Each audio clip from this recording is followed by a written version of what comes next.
Have you ever wondered what God values more than miracles, powerful preaching, incredible faith, or even giving away everything you own?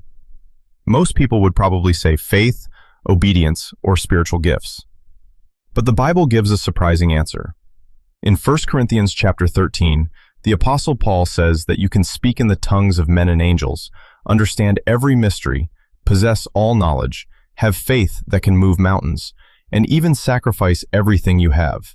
But if you do not have love, it all amounts to absolutely nothing.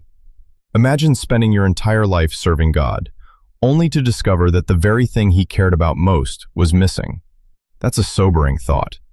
Paul goes on to describe what real love actually looks like. Love is patient. Love is kind. It doesn't envy the success of others or boast about its own achievements. It isn't proud or rude. It doesn't insist on getting its own way.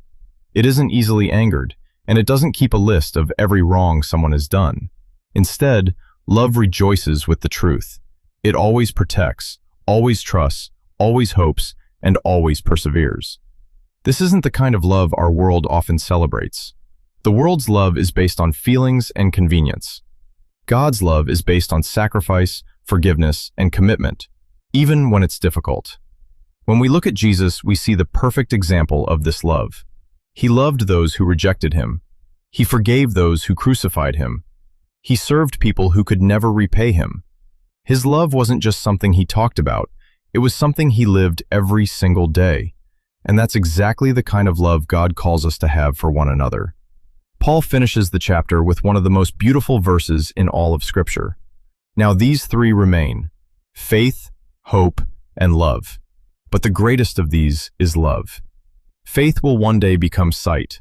Hope will one day be fulfilled. But love will last forever, because love reflects the very heart of God. So today, don't just ask yourself how much Bible you know, how often you pray, or how many good deeds you've done. Ask yourself this: do people experience the love of Christ through the way I treat them? Because in the end, the greatest evidence that Jesus lives in us isn't found in extraordinary gifts. It's found in extraordinary love. If this message spoke to your heart, don't forget to like, subscribe, and share it with someone who needs this reminder today. And remember, the greatest thing you can do for God is to love the way he first loved you.